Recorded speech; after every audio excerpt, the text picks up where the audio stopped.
अस्सलामु अलैकुम वरहमतुल्लाहि वबरकातुहू। अहबाब ज़ीवकार, अल्लाह रब्बुल इज़्ज़त ने उम्मत मुहम्मदिया को बहुत सारे शर्फ़ व एज़ाज़ात अता फ़रमाए। उनमें से एक शब क़द्र भी है। ये क्यों अता की गई? बहुत सारी रिवायात हैं। तफ़सीर कबीर से एक मैं भी अर्ज़ करता हूँ।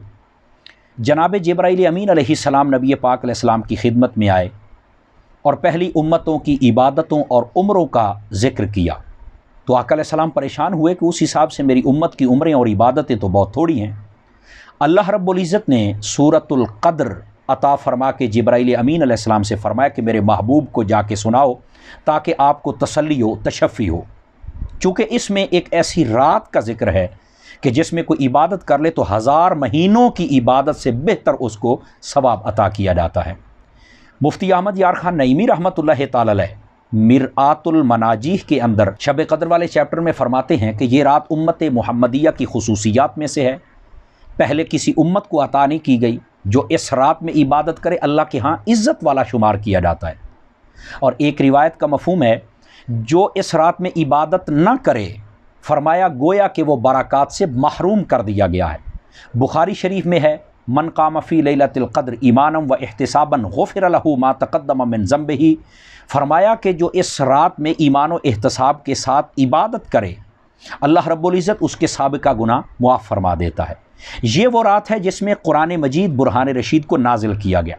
ये वो रात है जिसके अंदर अगर कोई इबादत करे तो 1000 महीनों की इबादत का सवाब मिलता है। यही वो रात है जिसमें अल्लाह के मुक़र्रब फ़रिश्ते भी दुनिया में तशरीफ़ लाते हैं। बल्कि यहाँ तक दुर्रतुन नासिहीन में है, जनाब जिब्राईल अमीन अलैहिस्सलातु वस्सलाम को अल्लाह रब्बुल इज़्ज़त अपनी रहमत दे के फ़रमाता है कि जाओ मेरे बंदों में तकसीम करो। तो वो तमाम मुसलमानों में तकसीम करते और कहते हैं बारी ताला तेरी रहमत तो बच गई है। अल्लाह फरमाता है मुर्दों में तकसीम करो। जितने मुसलमान होते हैं वो उनमें तकसीम करते हैं और फरमाते हैं या अल्लाह रहमत फिर बच गई है। अल्लाह फरमाता है कि जिन लोगों के मुक़द्दर में हमने इस्लाम लिखा है फरमा उन काफिरों को भी दे दो ताकि वो भी कलमा पढ़ें। यहाँ तक कि सुबह हो जाती है लेकिन वो रहमत ख़त्म नहीं होती है। इस बात में इख्तलाफ है कि शब क़द्र कौन सी शब होती है, लेकिन बुखारी शरीफ की एक हदीस पाक जिसको उम्मुल मोमिनीन हज़रत आयशा सिद्दीक़ा रज़ियल्लाहु ताला अन्हा आपने रिवायत किया है, उससे 3 बातें वाज़ेह होती हैं।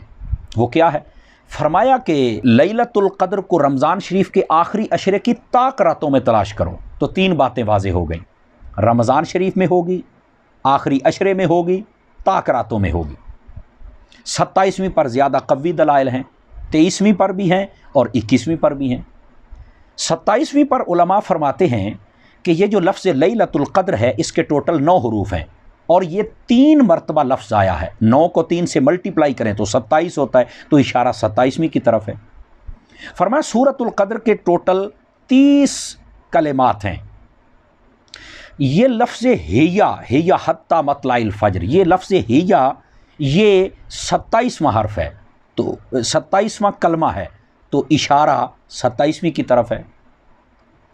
बल्कि अशियतुल लम्हात के अंदर एक रिवायत मौजूद है कि सैयदना फ़ारूक आज़म रज़ियल्लाहु ताला अन्हु आपने हज़रत इब्न अब्बास से फ़रमाया कि बताइए ये फ़जीलत वाली रात कौन सी होती है? तो आपने फ़रमाया 7वीं रात, वो गुज़र जाएं या बच जाएं। तो आपने फरमाया क्या मतलब? फरमाया रमज़ान शरीफ की 7 रातें गुज़र जाएं तो वो तब आती है या 7 रातें रहती हों तब, मतलब या 27वीं होगी या 23वीं होगी। तो आपने कहा वो कैसे? आपने ये 7वीं रात ही आखिरी अशरे की क्यों कहा? तो फरमाया देखें अल्लाह रब्बुल इज़्ज़त ने आसमान बनाए 7, ज़मीनें बनाई 7, काबे के जो तवाफ़ के चक्कर हैं वो भी 7, शैतान को कंकरियाँ मारी जाती हैं वो भी 7। फरमाया इंसान जब सजदा करता है तो जो हड्डियाँ होती हैं जिन हड्डियों पर करता है वो भी 7। जो लैलतुल क़द्र है ये भी 7 वाले अदद के साथ मुनासबत रखती है। आपने फरमाया जो इल्म हमारे पास था उसको तुमने पा लिया है, तो इशारा 27वीं की तरफ ही है। हज़रत अब्दुल्ला बिन उनैस रज़ियल्लाहु ताला अन्हु आप फरमाते हैं कि मैं एक मरतबा हुजूर की खिदमत में आया और मैंने अर्ज़ की कि मैं बड़ी दूर रहता हूँ जंगलों के अंदर, तो मैं इस रात को कैसे हासिल करूं? तो फरमाया 23वीं की रात आ जाया करो। ये अबू दाऊद शरीफ में हदीस है। इस रात को छुपाया क्यों गया आखिरी अशरे के अंदर? نبی پاک صلی اللہ علیہ وسلم کو علم عطا کیا گیا تھا، آپ بتانے کے لیے تشریف لا رہے تھے، لیکن دو لوگ جھگڑ رہے تھے، جن کی وجہ سے فرمایا کہ مجھے اب یہ حکم دیا گیا ہے کہ میں اس کو ظاہر نہ کروں، آخری عشرے میں تم اس کو تلاش کرو۔ پتہ چلا کہ جھگڑوں کے ساتھ برکات کو چھپا دیا جاتا ہے۔ اس رات میں جناب جبرائیل امین علیہ السلام بندوں سے مصافحہ بھی فرماتے ہیں، اور جیسے مصافحہ فرمائے 3 نشانیاں ہوتی ہیں، آنکھوں سے آنسو جاری ہوں گے، دل میں رقت پیدا ہو جائے گی، اور اس کے جسم میں ایک جھرجھری سی پیدا ہوگی، تو سمجھے جبرائیل امین علیہ السلام نے اسے مصافحہ فرمایا۔ خلاق عالم ہم سب کو اس رات میں عبادت کی توفیق عطا فرمائے۔